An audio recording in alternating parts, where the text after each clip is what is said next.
You're listening to Metal Matters, a weekly Guinea radio podcast. I'm your host, Mike Hill. If you like metal, punk, hardcore, or anything extreme, you've come to the right place. So subscribe and never miss out. We've been friends for 15 years, man. That's a long time. Holy shit. Yeah, dude. it's one of the I was thinking about one of the longest lasting things in my life, and it's incredible that I hardly have any friendship that lasted so long, and it's just basically what I could come up with is okay, my some bands that I love that I've been in love with forever, and then a handful of people that I've known for so long, and yeah, you being one of the longest people I've been in touch with.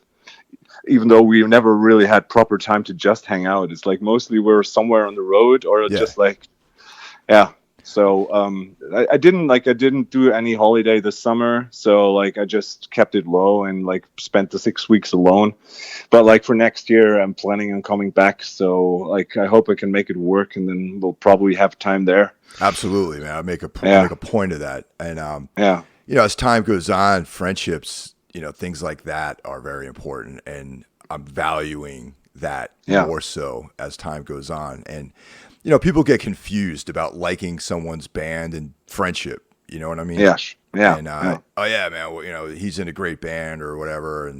But they don't actually fulfill the part of being a friend. And I feel like there's a few people, a very short list of people that I hold sort of in that circle, and you're definitely one of them. So I'm excited about that. Dude, feelings mutual. So I broke up a lot of contacts again in the recent years, and it's just then I was thinking about okay, so one of the people that I've been in touch with longest, Jan, a friend of mine, we went to school with each other, and he lives in Freiburg and I live in Cologne, which is 6 hours away apart.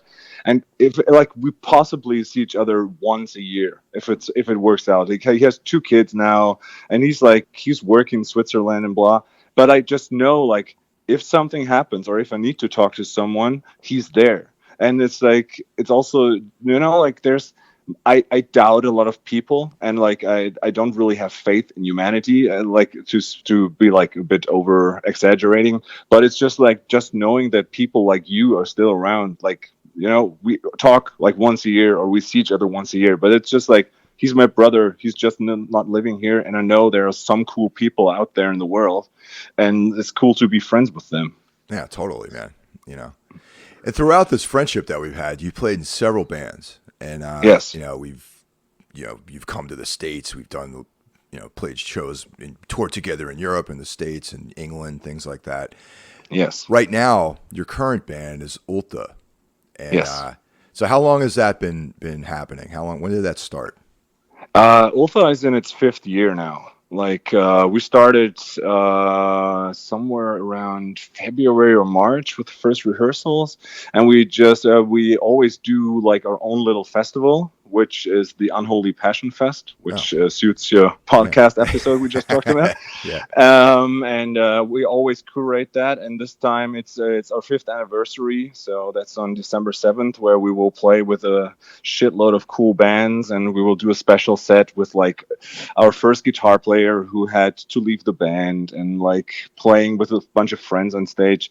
So yeah, I've been doing this for 5 years, and it started out in the last year of Planks.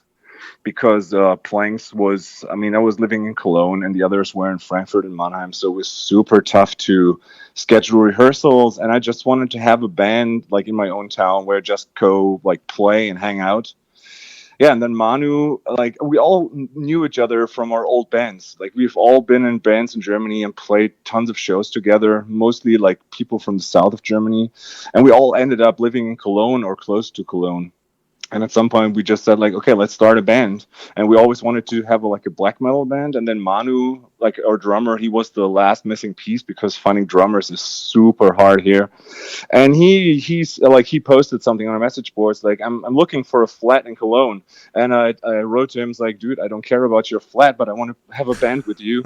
and and then like the band was already like, he had a band before he had a flat. And yeah, ever since then, it's like it's been a ride, man. And it's like these guys, it's a super cool camaraderie with them. We're all like on the same page with attitudes and everything.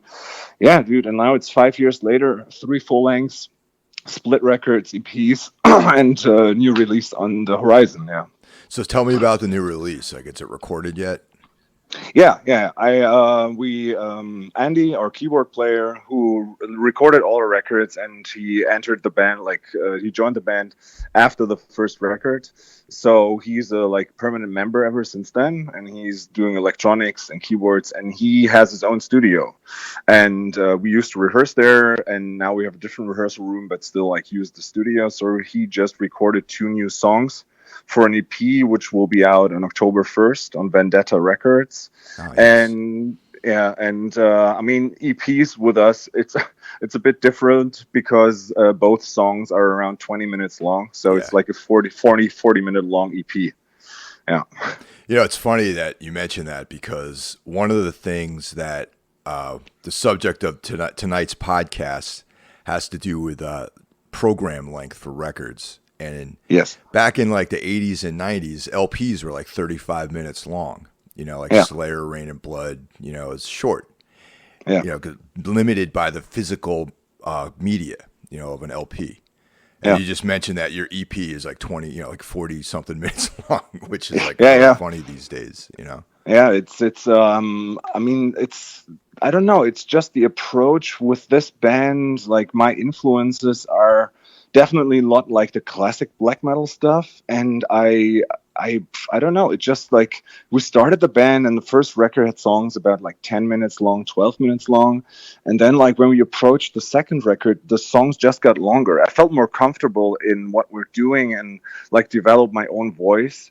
And like, I just kept like writing stuff that was really repetitive, but like with subtle nuances. So it keeps interesting.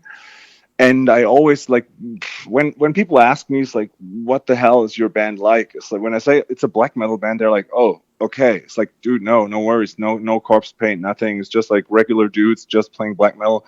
But our songs are 20 minutes long. And to me, it's like movie soundtracks, like movie scores. They're like a big influence on me, just like the atmosphere and like with working with repetition and just like these subtle melodies. And yeah, then have like, I don't know, it's like Sisters of Mercy songs, but just super long and super fast. Yeah, what scores recently? Because I also like film scores, and I find that to be influencing some of the music I've been doing for the last 10 years. So, you know, what composers do you like? Oh, dude, like they're like the holy trinity for me right now is Johan Johansson. Mm-hmm. who passed last year, and his score for Prisoners, like one of the most underrated and most awesome movies like in the last years. That score is just amazing. And he also did the Mandy score and Arrival. That. That's great. And then it's Clint Mansell. And he did like my favorite movie score of all times is the one for The Fountain. Oh yeah, it was great. And he recorded that with Mogwai and the Kronos Quartet, who also did Requiem for a Dream. So just that score. The movie in itself, like on a visual level, is amazing. The story is so-so, but the score is just the best thing ever. The Last Man, that track, oh man. Death is the Road to Awe. Like these 2 tracks, they're just like the best ever in movie scoring. And then the third one is Max Richter. And he did the score, for example, for the TV show Leftovers, which is after Twin Peaks, the best TV show I've ever seen. And the score for that is just amazing. Yeah. I'm not familiar with him. I got to check that. I mean, I've seen Leftovers, but I didn't know the name of the composer. So that's something I should definitely check out. Unbelievable. Like he did so much cool stuff. And especially that one is just like unbelievable. I remember you sent me the score for The Fountain. And I was totally blown away by that. That's something I still listen to, like to this day. Actually, it's a great, excellent score.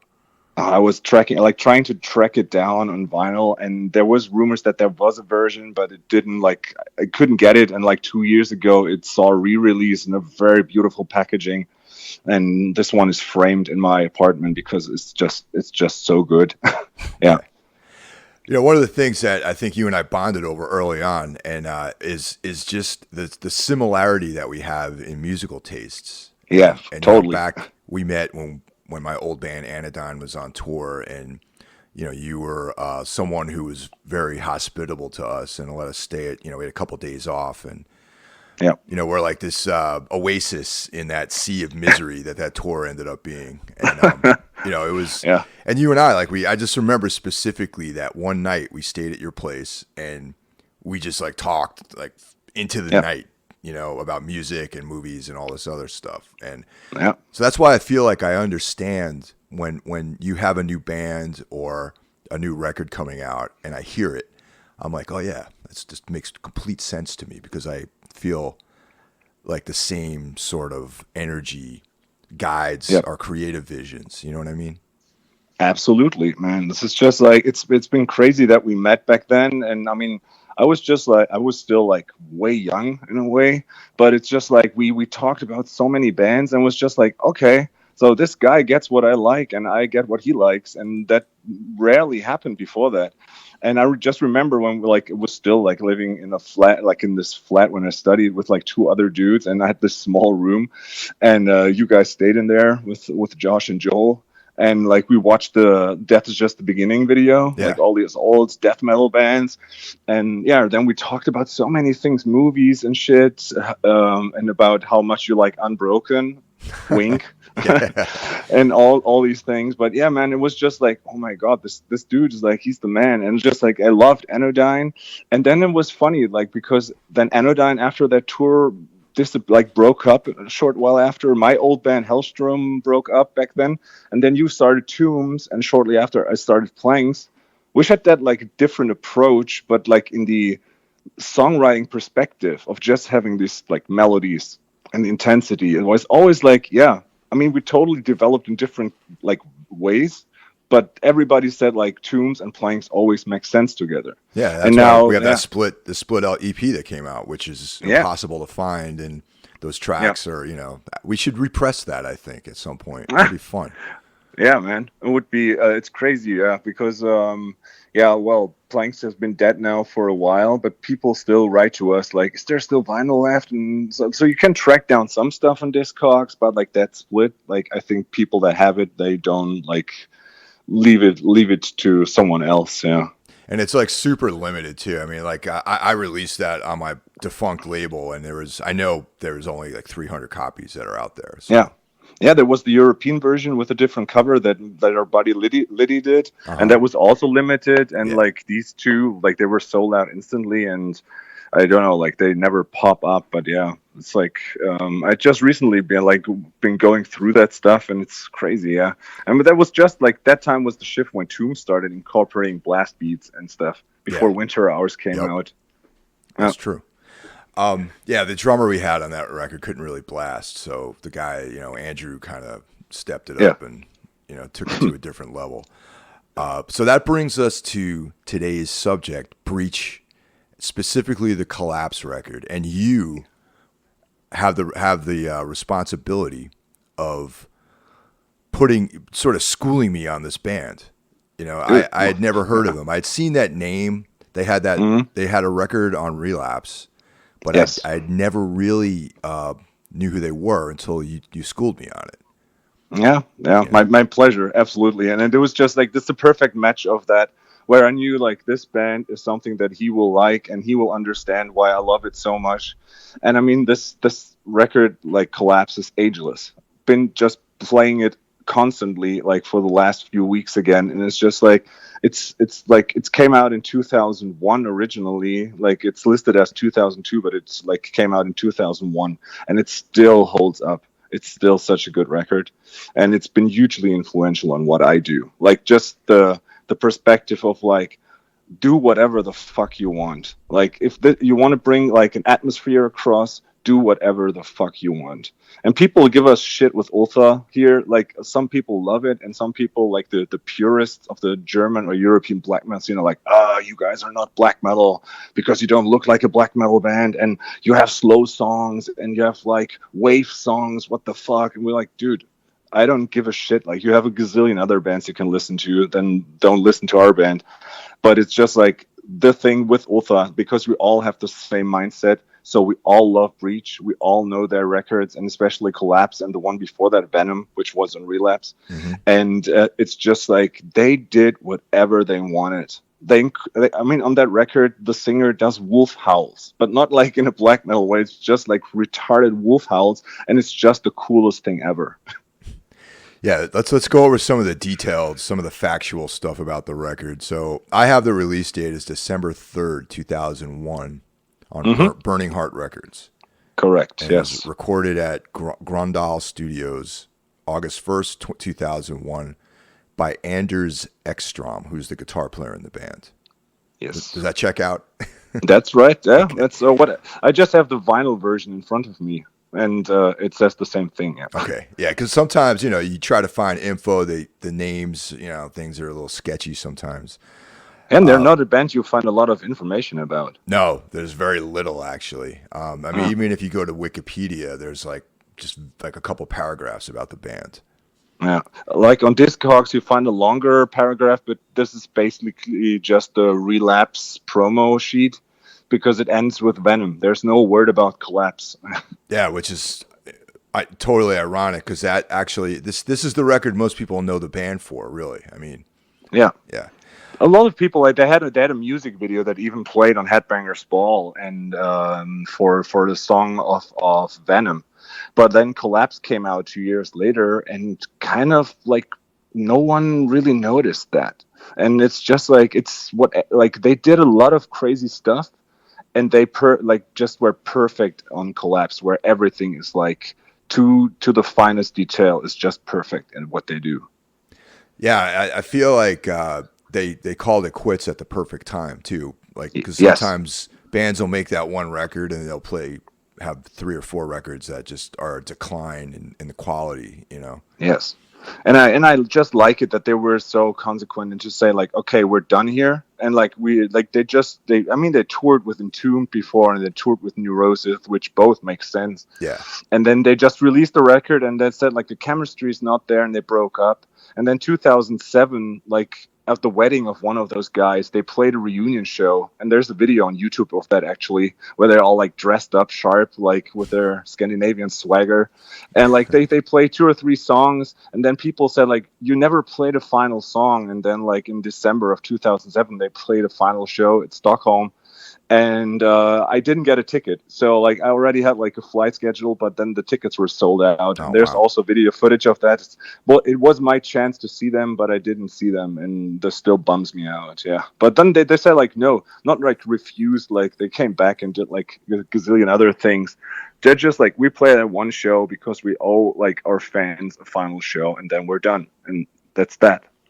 Yeah, there's an interview with Nicholas Quintana after the show. And he talks. It's on YouTube, and it's in Swedish but with subtitles, so you can listen, if you are a savage American like me and can't really speak anything besides English, and whatever attempts you have at learning things have been like, suppressed here in this police state that we live in. But anyway, there's he talks about how that was definitely the last time they're ever going to play in this interview, and that he does mention that he is quite satisfied with how Kollapse came out as like the final document of the band's existence. You know what I mean? Yeah. So, and, at the end of that show, they destroyed all their instruments, and and they pretty much closed the door on any more activity.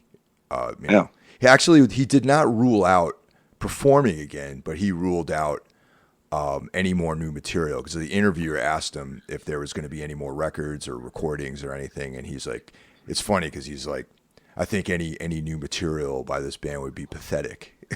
Yeah, yeah, and it's also not necessary because they said everything they could say with Kollapse. Yeah, And I mean, they all have like new projects, and just like a couple of years ago, I saw like both the big bands with Terra Tenebrosa, yeah, and which is like the main songwriter, and then the Old Wind with the yeah. singer, Hmm. and they toured together. And I was just hoping they would play a Breach song together, but like they didn't. But it's just like you saw that, and it's like if you want more stuff in that vein, listen to these two bands. It's not Breach, but it's both. Like you can totally see where these guys come from, and it has this distinct sound that only this band has. Yeah, both of those bands are great, actually, and I think Yeah. Nicholas plays in the Old Wind as well.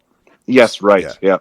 Yeah. It was just like it was. I think it was 7 people on tour, and like because Terra Tenebrosa, they all wear with like these monk robes. They look like sun, just a bit different. And then you have the cuckoo singing, and like they all like parts of them played also in the Old Wind, so they're still buddies and everything, which is cool. And just like to say like, yeah, we had that band, and it's cool that people still dig it, but we don't want to like revive it. It's been done. It's all good. I find that to be a very European thing. The fact that these bands have like 7 members in them, you know what I mean? It's like Yeah. here in the States, I guess there's always been like this economy of members and bands where you have like 4 people, 5 tops, but like these European bands will have 7, 8, 9 people as part of their travel, party, and it's like, Yeah. Yeah. I mean, it's cool. There's like a keyboard player, there's like a guy doing electronics, there's like all this like very, sort of layered approach to live setting, you know. Yes. Yeah. I mean, this is the thing that I remember when we toured with you guys in the States, that people were like, oh, these guys use their own lights. What the fuck is happening? And then afterwards they were like, wow, this is really cool. And we're just like with Planks and also with Ultha, we always carry our own light because I just hate what light people mostly do at Yeah, shows. yeah, exactly. And I mean, it's a bit of a drag, but like we're accustomed to it now, and it just makes like a different impression because people, they just know when they see it's like, oh fuck, this is Ultha playing, and like, yeah, it makes something distinct. And like, I mean, we both know a lot of bands that wear costumes on stage, and I think like most of them, they're like half-assed and it's just not good. But seeing something like Portal or like Terra Tenebrosa, it just makes sense. And it's so well executed that it's not pathetic at all. It's just like creepy as fuck. And like, especially Terra Tenebrosa with the lighting and like the guy in the cocoon's mask, it would just looked so stunning. So yeah, that was one of the best shows I've seen in the last years. Yeah, I got to check. I mean, it's unlikely that band would ever come to the States, I think. But There was talks about this from what I heard, because um, the whole Terra Tenebrosa catalog up until the last one, which is on the French label DB Morti, they were all on Apocaplexy record, which is a label from Eastern Germany, a small one that released something by like from Planks as well. And Mike, who did it, he's besides me maybe the biggest Breach nerd, and he actually stepped up his game at some point and approached Breach, got a contact, was in touch with them, and then they said like, dude, if you can convince Epitaph to let go of the rights for like a little limited vinyl release, we're down to do that. Because Burning Hearts was bought off by Epitaph at some point. oh, I didn't know that.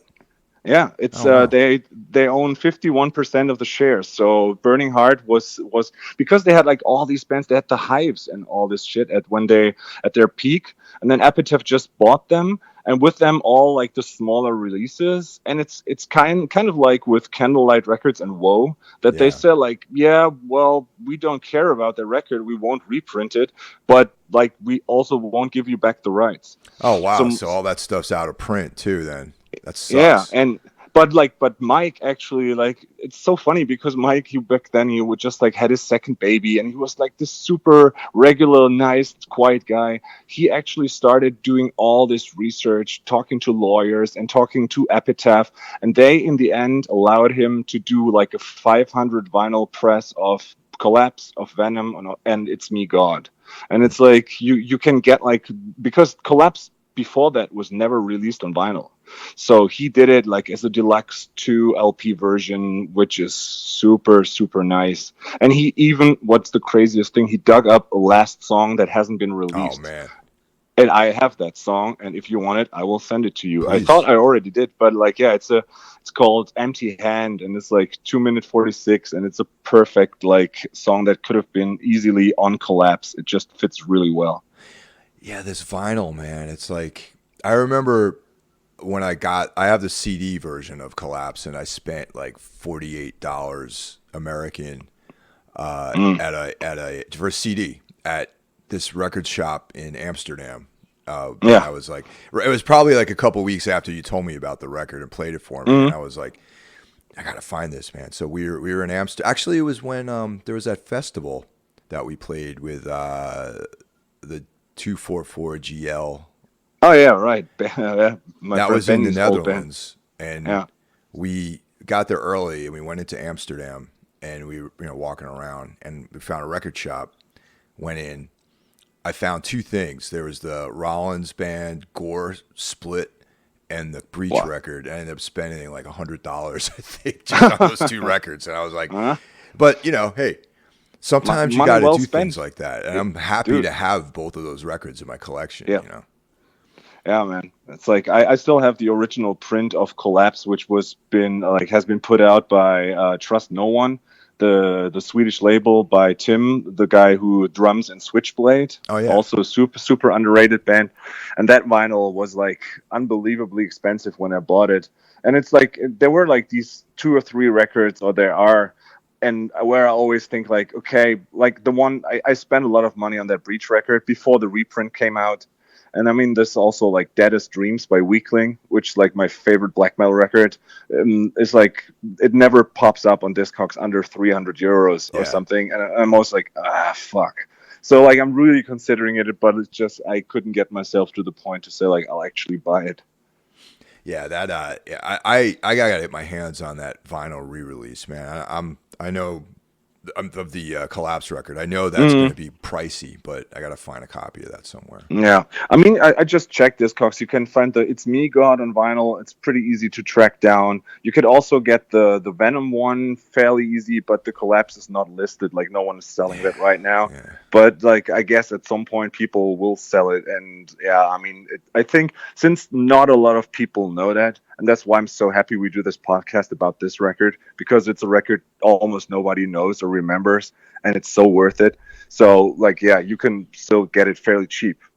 Except that now all your listeners try to get that record because they listen to it right now and they say, like, I'll get it before my kill gets it. Well, maybe the renewed interest in that record will make someone else repress it. Because frankly, it's very likely that a lot of people listening to this have never even heard the band, which No. to me is like a crime. So if Yeah. you're out there and you don't know who Breach is, do me a big favor and check them out. And we're gonna have a couple of songs as intros and outros just to give you a flavor of what they sound like. But Yeah. if you've been listening to this show for a while and you kind of understand like musically like where I'm coming from, it's one of my all-time favorite bands. And this record is like one of the most powerful records. It's in my top 10 records, I think, of all time. Dude, here, self here, like, same thing here.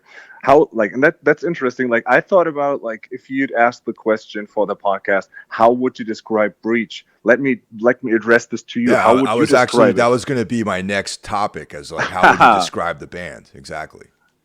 Okay, should I go first or Yeah, you? you go ahead. Go ahead, man.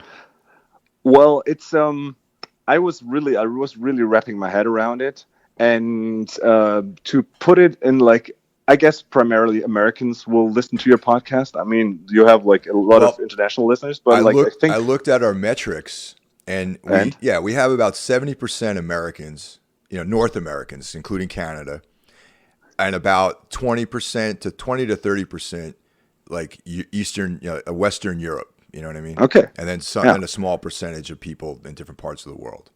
okay. So okay, like to put it in like American terms, I would say if Neurosis played with Helmet and a post-punk band in really dark. I don't know. Like this is they always been compared to Neurosis, which I kind of understand because of the tribal drums they Yeah. sometimes have. But it's not like they took it from Savage Republic and Neurosis made their own thing of it, and Breach is totally different from that. And it's very European. because like there's Scandinavia, especially Sweden, has like in this vein. They had like a lot of bands, more like indie bands, but they had like this spazzy kind of disharmonic way of playing guitar and harmonies together. And I mean, Refused is like maybe the burning heart band that everybody knows for Right. Shape of Punk to Come. And what you can't actually compare the two records, but like where they were like, okay, we're the hipster kind of San Diego style, you know, with the mop top haircut and shit. They were like the punky thing, and it's almost like the darkened version of Shape of Punk to Come is what Collapse does. You know, that's a very good description of it. And if I were to describe them, the first thing I would say is like definitely it's a very European sound, and you Yes. touched on a lot of that, like the way the Swedes have that discordant guitar style, especially from that era. You know, and Yeah. within the hardcore punk sort of world. I mean, Yes. the Swedes playing metal, you know, have like a, you know, I would think of Yeah. like, you know, like Entombed and, you know, Yeah. Dismember and stuff like that. It's not at all like that, but No, it's not a metal band. it's not metal. It's like Yeah. no, but it's also not a hardcore band. Yes. But it's actually typical for that time because like I remember that in 95, 96, I scored a sampler, Cheap Shots by Burning Heart Records. Mhm. I don't know, like I got it on CD and it had like a lot of shitty hardcore bands. Well, these shitty hardcore bands were Refused, 59 Times the Pain, Raised Fist, Breach, and bands like this. And they were all, at first beginning, they all sounded like Earth Crisis ripoffs or like, you know, Strive and all the American bands that were popular back then.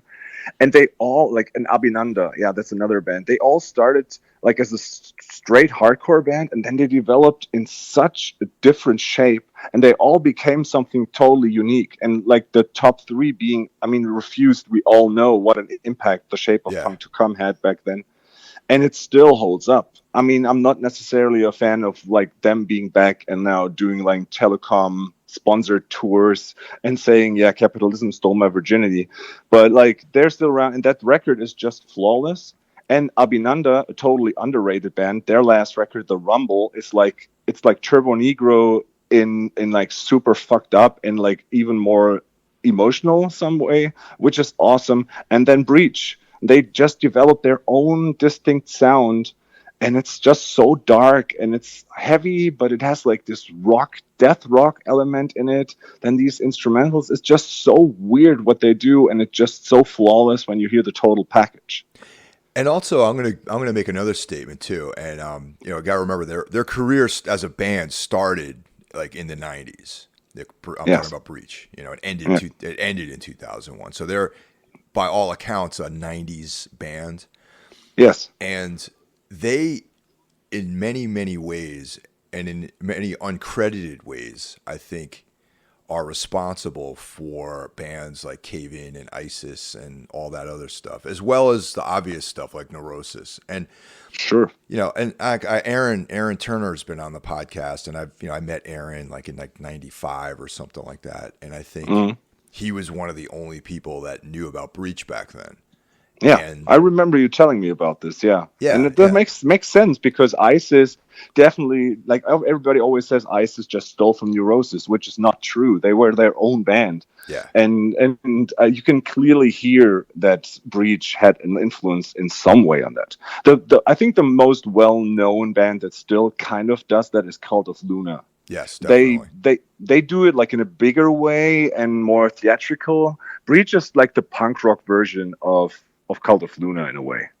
Yeah. So whatever it was, we're trying to describe and encapsulate what their music sounds like. So I think that if you're familiar with these bands, as well as Amon Ra too, whatever Yes, yeah. you call those bands is basically Breach is the founder, the sort of stepfather, if you will, of that style of music, in my opinion. Absolutely. Amen to that. Yeah. So let's run down the tracks on this record, and Yeah. you know, so just from the top, and we can talk about what our favorites are. All right. So the record kicks off with Big Strong Boss. It's got programmed drums. It's instrumental. Yeah. Old Ass Player, Sphincter Ani, Alarma, Lost Crew, Teeth Out, Breathing Dust, Mr. Marshall, Seven, Murder Kings and Killer Queens, and finally Kollapse. And all of these songs have a very distinct sound. It's not like, okay, this is like thrash versions. It's like every song actually stands on its own as a completely different sort of statement, in my opinion. Yes. And it's just like the flow. It's like because we were talking about how much like as an influence Breach has on Ultha. It's like first of this, would you do whatever the fuck is needed to get the message, like the feeling across you want, and it's something that you best digest in the context of the whole record. It's not like, I mean, you can like songs like Murder Kings and Killer Queens or Lost Crew, they function as their own song, like they're straightforward, and like especially Murder Kings and Killer Queens is like almost like a punk song. They're just so fast and driven. But if you like listen to the whole record from front to back, there's just like such an immense flow, and just so cool to just like see how they work like one song into the next song, and it's hardly ever been done to perfection like on that record.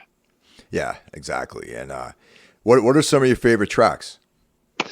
I gotta say, definitely my number one song is Alarma. Mm-hmm. And it's just like, and actually it reminds me of one of the first Tomb songs on the first EP, Darker Than Your Nights. Okay. Because it has this down-tuned guitar, and it's just like these first guitar strongs, like in the beginning, it's just like these simple things, and then the drums kick in, and it's just like so hypnotic. Like I just love it's so dark, and the instrument, it's not the instrumental Teeth Out, number 6 on the record. Yeah.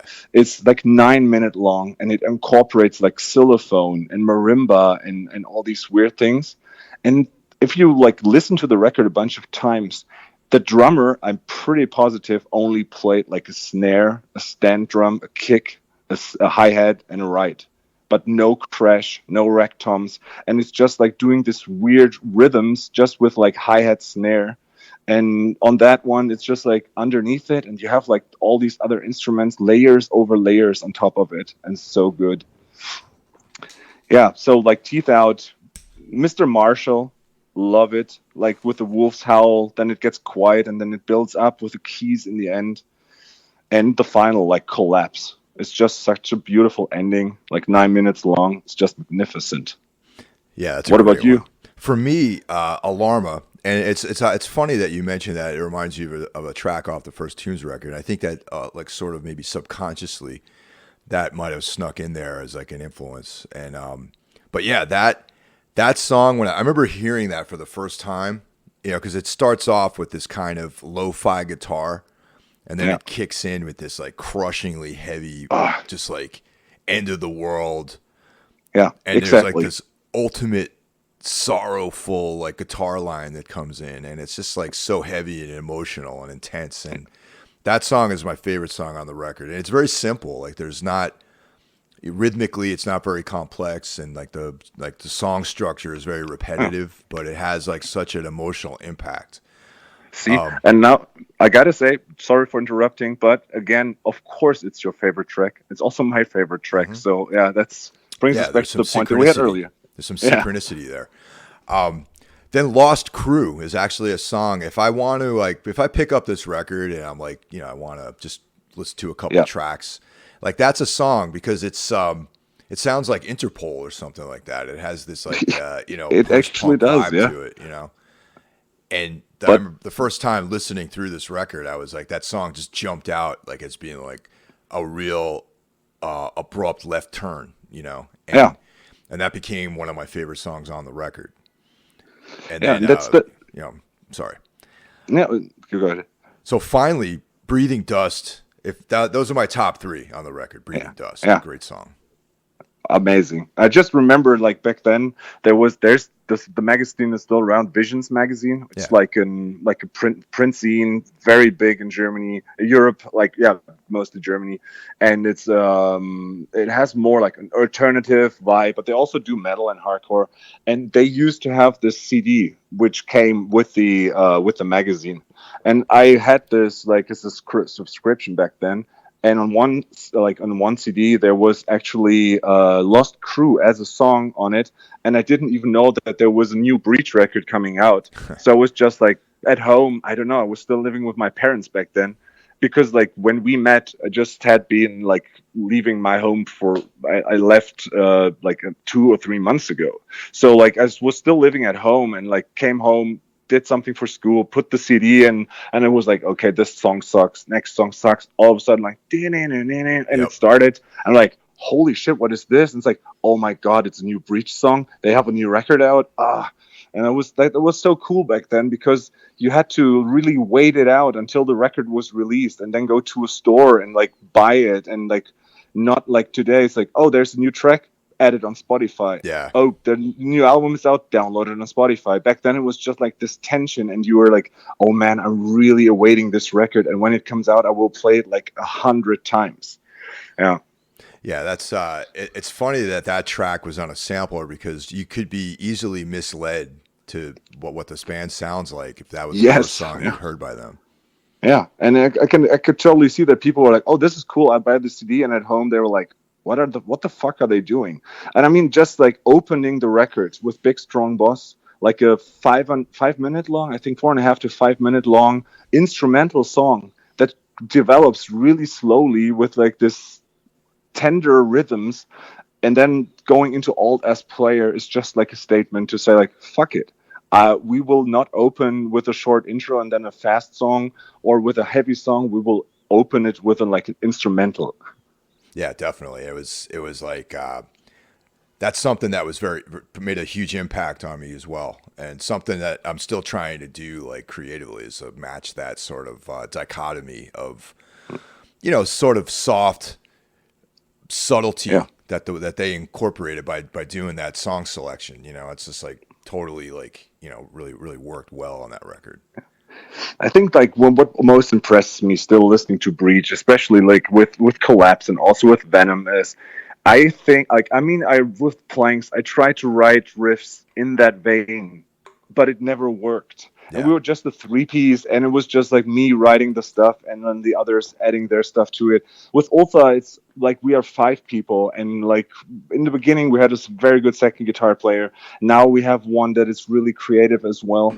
But I think to write something like this, you need to be a real unit of like, and really jam it out in the rehearsal studio, because I'm pretty sure that the Swedes mostly like they play something and one guy fucks up a chord, and by accident there's just this weird ass harmony, and they say like, this is exactly what we need.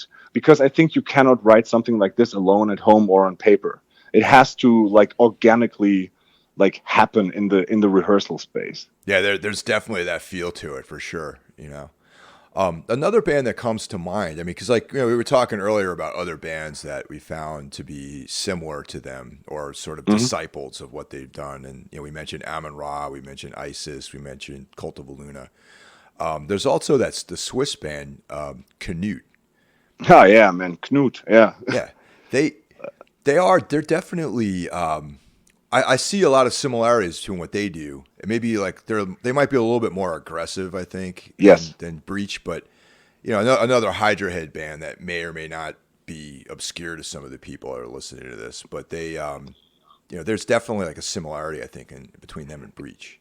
Yeah, especially since Knut, when they started out, they were like really just technical, and was like typical of that time, like Hydra Head, escape artist bands, like where you had like technical ability, but the lack of actually good songwriting. Right. And they really grew on that. And when they put out, I think the last one was Terraformer they did, and it started out with this like 6-minute long slow song where it's just like super, like also the guitar work was the same, but not like technical drumming.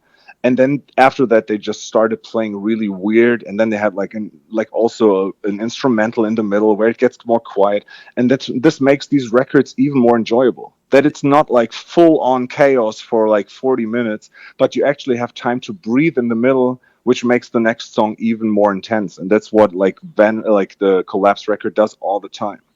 Yeah, and also I touched on this earlier when we were talking about the new Ultha record being an EP that's over 40 minutes. This Yes. the track length for Kollapse is let's see, I have it written down here. It's 48 minutes. Okay. Yes. And this, they were in the beginning, I think, of like the longer program lengths of records. You know, Yes. now because of the digital format being relatively new, like this record was only available on CD at the time it came out, and now 2001, late 90s records are getting longer. You know, and now it's like standard LPs are over 60 minutes long now. It seems like, you know. Yeah. And so they were ahead of the curve, I think, or the sort of propagators of longer records and having more like development in an LP. Yeah. So and for this connection to like our new EP, which definitely, like, if people listen to like Breach now, and like when our new EP comes out and they listen to it, they will definitely find like the way it just evolves, you know, like the process in the songs. But there's always this red line that you can follow. And with, like, I remember that was the time when Walkman were still a thing. yeah. So you know, like, I was a huge, like, big fan on tapes. Like, I actually did tape trading in '93 with like Sweden and Norway, so I had like all these black metal demos back then. And like, the tape is still for me a very attractive medium. And I remember like putting like these tapes, so I had like, I don't know, Breach, Collapse on the one side, and had like, I don't know, something else, Snapcase maybe on the B side or something. And I like walking around with my Walkman. You didn't have like track skips. So, and listening to it, like I did it like on vinyl, do it like, if you listen to Sphincterani going into Alarma, it doesn't sound like there are two separate tracks. Right, it just right. flows into each other. Same goes later on with Mr. Marshall into Seven, or like the end of Murder Kings and Killer Queens goes into Collapse. It doesn't, like, you could also believe it's one track where they just changed the pace. That's And true. and I love that. And like with the new songs that we did, like the first one on the EP is very repetitive, so I'll have like one riff that comes a lot of times, and the second one has like different parts, and the people that listen to it said like, oh my god, this is just like, there's so much happening over the 22 minutes that it's long. But just like the riffs are always like, they remain kind of the same. They're just like being textured differently. And then you listen to it and it's just like, okay, there's a long doom part. Then there's like a keyboard in the middle with just like keyboard and drums. And it's just like a flow to it. And that's what I learned from Breach, because like no band ever did it better. I totally agree with that. So going forward, what do we got coming up for Ultha? We got the new record. Is there a release date for that? Yes. So like the plan right now is to release it October 1st. And we will go on a tour shortly after that, which starts on the 14th of October, which will take us to Zagreb and Budapest and like the East Bloc. And we'll end at a festival in Belgium. And after that, we've got like 2 other shows lined up, like in smaller festivals in the fall. And we always end the year in December in Cologne with our end of the year show, the Unholy Passion Fest that I mentioned earlier. Mm-hmm. From there on in, I don't know, like we will continue. I'm always writing songs. I mean, if you combine all the shit that we released already in the 5 years, it's pretty impressive how much stuff. But it's just like I'm constantly writing. So, and the others are just like, they're into it, and like we have this modus operandi where we go like into the studio and jam out my stuff that I write, and then we make changes to it to make it like an Ultha thing. And we're all really, really productive. And now having like our own studio at hand with Andy Studios also helping. So yeah, there's that release. We will have a split 7-inch coming out in December, which I cannot talk about a lot because it's still kind of a secret, but this is coming out in December. From there on in, writing new stuff for record number 4, and that being out hopefully early next year or like late next year. We will see. Yeah. That's awesome. Online, how can people find you guys? You guys, Facebook, websites, Yeah. Instagram, all that kind of stuff. Of course, we're like a media horse. We have everything. Yeah. So like we have our own website. It's Temple of Ultha. ultha.com, like Temple of Ultha, where you can find like videos and like all the songs, lyrics, show dates and stuff. We have Facebook, which is facebook.com/Temple of Ultha as well. Instagram, it's Ultha_you exist for nothing. And that's our Instagram, and that's I do most of the web presence. So yeah, if people want to communicate, we're always happy to, especially since we have like plans and we really want to come to the States next year. But it's super difficult because, I mean, it has already been difficult, and when Planks did it, it was kind of semi-legal. Right. But right now, with the nice guy you have in charge, that makes it even harder for us. And I don't want to get busted at the airport and sent back home like it happened to so many other bands. So yeah, if there are people out there listening to this and they have like, okay, I know how to work this, how we can get you over there, please hit us up. We would love to play this. We have so many friends in the States, so many bands that we already played with, and I definitely want to play with Tombs again. Yeah, I mean, that's something that really bums me out that we haven't done yet, either in Europe or over here in the States. But for sure, I think that needs to happen in 2020. Like we're currently taking a break from road work until the end of the year, but in 2020 we're going to be trying to do some more things. So yeah, I think we should try to make that a priority for sure, dude. You know, I would love to. I mean, you said you won't come back to Europe, so.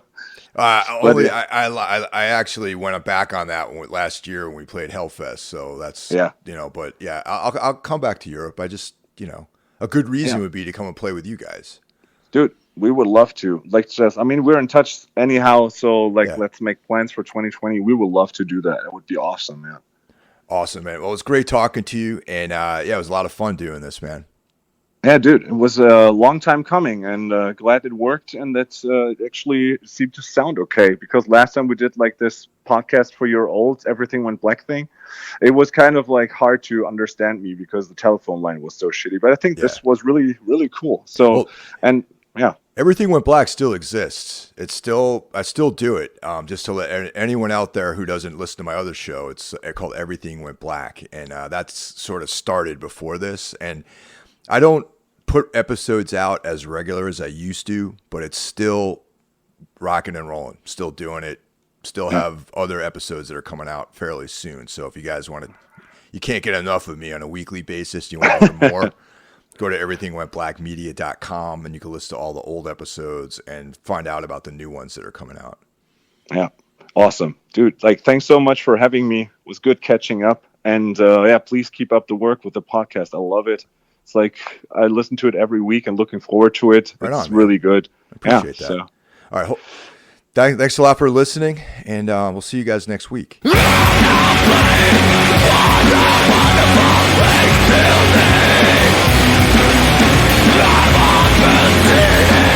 that's it for this week's episode of Metal Matters, a Gimme Radio weekly podcast. Tune in next week and see what we have in store for you. The show is available on all streaming platforms, Apple Podcasts, iTunes, Spotify, etc. Also, be sure to check out Gimme Radio, streaming on the web, iOS, or Android, for one of the best metal communities, exclusive merch, interviews with artists, and so much more. I'll catch you guys next week. Take care.